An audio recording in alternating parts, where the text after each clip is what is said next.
तो welcome back to the channel Srishti study point. और देखिए यूजीसी का जो दिसंबर का एग्ज़ाम यूजीसी नेट का हुआ था उसका रिज़ल्ट तो आ चुका है। इससे संबंधित एक वीडियो मेरे चैनल पर ऑलरेडी अपलोडेड है। पूरा नेट का जो आपका रिज़ल्ट आया है उसको आप अपनी आंसर की और जो क्वेश्चन आपने आंसर किए थे जो वो आप कैसे अपलोड करेंगे सब के बारे में आप जाके देख सकते हैं। आज हम बात करेंगे कि जो कट ऑफ है वो कितनी रहने वाली है, इसके बारे में बात करेंगे। ये बहुत इंपॉर्टेंट विषय है क्योंकि अब रिज़ल्ट आने के बाद सब ये चाह रहे हैं कि कट ऑफ कितनी रहेगी। तो इससे संबंधित भी एक वीडियो मैंने बहुत पहले डाल रखी थी कि दिसंबर 2022 का जो नेट का एग्ज़ाम हुआ है इसकी कट ऑफ कितनी रहेगी।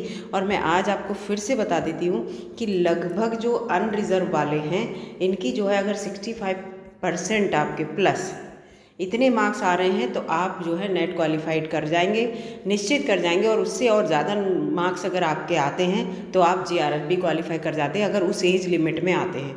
एज लिमिट मैं बता चुकी हूँ जीआरएफ वाली की, फिर से बता देती हूँ कि अनरिज़र्व वालों के लिए तो 30 साल है, लेकिन रिज़र्व कैटेगरी के जो लोग होते हैं उनके लिए 35 ईयर्स है जीआरएफ के लिए। तो लोगों ने भरा होगा फॉर्म तो उन्हें पहले ही फॉर्म में भी आता है कि जैसे आप कैटेगरी में आते हैं तो 35 ईयर वालों को एलिजिबल मान लेते हैं। आप दोनों कैटेगरी यानी कि जीआरएफ प्लस लेक्चरशिप और केवल लेक्चरशिप वाला दोनों पे टिक करा होगा आपने, आपको खुद भी पता होगा। तो मैं बता रही हूँ आपको कट ऑफ के बारे में तो पहले ही बता चुकी हूँ कि अगर अनरिजर्व में आ रहे हैं आप तो 65% अगर आपके मार्क्स आ रहे हैं, थोड़े 1-2% आगे पीछे हो सकते हैं। और देखिए दोस्तों बिल्कुल ऑथेंटिक न्यूज़ रहती है, जैसे कि मैंने आपको बताया था कि जो आंसर की पहली वाली कब आएगी। मैंने आपको लगभग 25 मार्च की डेट बताई थी और देखिए 23 की रात को मतलब 24 को लगभग सबको मिली है वो आंसर की।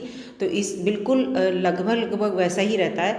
तो यहाँ पे देखिए ये जो आंसर की इस जो कट ऑफ है वो लगभग इतनी रहेगी। और अगर ओबीसी की हम बात करें तो ओबीसी की जो कट ऑफ है इससे 3 या 4% कम रह सकती है। इसके साथ साथ एससी और एसटी की कट ऑफ जो है लगभग एक सी रहती है, ये भी याद रखिएगा दोस्तों। इनकी जो कट ऑफ होती रहती है एक सी रहती है, इनकी 55% के लगभग जाएगी जहाँ तक है। मतलब मेरा ऐसा मानना है लोगों से जिन्होंने मैंने पूछा है, जिन्होंने नेट का एग्ज़ाम दिया था, जिनका कल रिजल्ट आया, कितने क्वेश्चन सही हुए इससे संबंधित मैं बता रही हूँ। ऐसा नहीं है, आपकी सराउंडिंग में कितने लोग हैं उनसे पूछ के देखिए कैसा रहेगा कैसा नहीं रहेगा। इसके बाद जो EWS वाले होते हैं, इकोनॉमिकली जो वाले जो 10% वाले जनरल कैटेगरी वाले जो होते हैं उनका, और फिर जो PWD होते हैं पर्सन विद डिसेबिलिटी की बहुत सारे क्राइटेरिया उन्होंने कर रखे हैं इसके, उन सब से संबंधित उनकी काफ़ी डाउन जा सकती है ये है। लेकिन नेट के लिए बोल रही हूँ मैं, और प्लस JRF के लिए तो हाई ही जाएगी क्योंकि वहाँ की जो सीट्स होती हैं वो दोस्तों कम होती हैं हमेशा। तो जब सीट कम होंगी दोस्तों तो सीट कम होने से हमेशा मेरिट जो है हाई जाएगी। और जो केवल नेट के लिए सर्टिफिकेट जिन्हें चाहिए उनकी मेरिट हमेशा हाई जाती है। और सब्जेक्ट भी डिपेंड करता है, इसको भी याद रखिए, जो सब्जेक्ट होता है वो भी डिपेंड करता है कि आपका कैसा सब्जेक्ट है, उसकी मेरिट कैसी पिछले वर्षों में गई है, उस पर भी बहुत कुछ निर्भर करता है। क्योंकि आप इकोनॉमिक्स वगैरह की देखिए उसकी हाई गई थी पहले और दूसरे सब्जेक्ट की कम गई थी। आप पिछली मेरी वीडियो देखिएगा उसमें पूरा दिया हुआ है ब्यौरा, तो आपको निश्चित ही पता चलेगा कि जो कट ऑफ है वो लगभग कितनी जाएगी।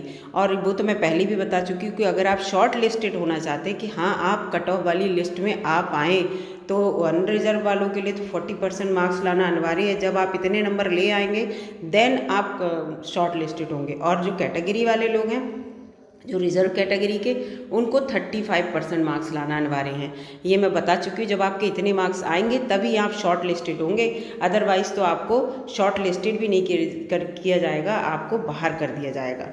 तो आपके अगर इतने % मार्क्स बन रहे हैं तो आप शॉर्ट लिस्टेड होंगे। उसके बाद कट ऑफ बनेगी, कट ऑफ जो है वो हाई ही जाएगी क्योंकि आजकल बच्चा इतना पढ़ रहा है, इतनी पॉपुलेशन है, तो मुझे तो लगता नहीं है कि मेरिट जो है लो जाएगी अनरिजर्व वालों की। और ओबीसी और वालों की और अनरिजर्व में 3-4% का अंतर होता है बस। और SC ST की थोड़ा ज़्यादा अंतर होता है, 8-10% का अनरिजर्व से अंतर रहता है।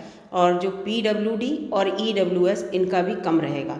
तो बस इतना याद रखिए कि आप जिनने 65% प्लस मतलब आगे पीछे थोड़ा 1-2% आगे पीछे अगर मार्क्स हैं तो वो अनरिजर्व वाले नेट का सर्टिफिकेट मिल जाएगा। और ये मैं आशा भी करती हूँ कि ऐसा ही हो जिससे कि आपको एक नेट का सर्टिफिकेट मिले और आप जब असिस्टेंट प्रोफेसर की कभी वैकेंसी आए तो फॉर्म भर सकें। क्योंकि अभी असिस्टेंट प्रोफेसर का जो है आपने देखा होगा वो विज्ञापन संख्या वाला विज्ञापन संख्या 51 की अभी जो वैकेंसी निकली थी यूपीपीएससी HESC ने निकाली, यूपीपीएससी नहीं। यूपीपीएससी तो लोक सेवा आयोग है, वो गवर्नमेंट स्कूल में कॉलेज में निकालता है, तो ये तो अशासकीय वाले हैं, इनमें निकली है। उसका भी एग्ज़ाम नहीं हुआ, जैसे ही इसका एग्ज़ाम होगा तो विज्ञापन संख्या 52 की। और मैंने एक वीडियो और भी है, एक आयोग बन रहा है शिक्षा से संबंधित, वो प्राइमरी से लेकर जूनियर तक, प्राइमरी से लेकर अपर हायर तक सारी वैकेंसी जो टीचर की हैं वो वही फिल करेगा। तो इसलिए दोस्तों अब जो भी वैकेंसी होंगी, चाहे वो लोक सेवा आयोग कराता था, चाहे वो यूपी HESC कराता था, सारी वैकेंसी जो हैं अब उसके अंडर में आ जाएंगी और सब वैकेंसी उसी के थ्रू होंगी, है ना, जो शिक्षा आयोग बन रहा है। तो इसलिए जो भी अब वैकेंसी बहुत ज़्यादा आएंगी, क्योंकि सारी वैकेंसी का अध्याचन मांगा जाएगा और उसके बाद फॉर्म भरे जाएंगे। तो मैं आशा कर रही हूँ कि आपने सबने नेट क्वालिफाई कर लिया होगा और अच्छे मार्क्स आए होंगे, और जो कट ऑफ आएगी उसमें आप आएंगे, आपको एक सर्टिफिकेट मिलेगा बहुत अच्छा सा। और जो JRF भी क्वालिफाई कर लेंगे उनके लिए और अच्छा है, क्योंकि PhD करेंगे तो उनके लिए UGC जो है वो स्टाइपेंड देती है, खर्चा देती है PhD करने का।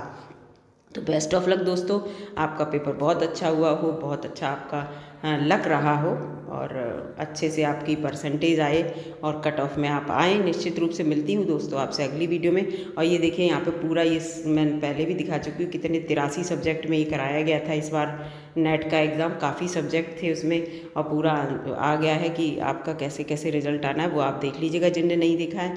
मिलती हूँ आपसे दोस्तों अगली वीडियो में, तब तक के लिए दोस्तों नमस्कार।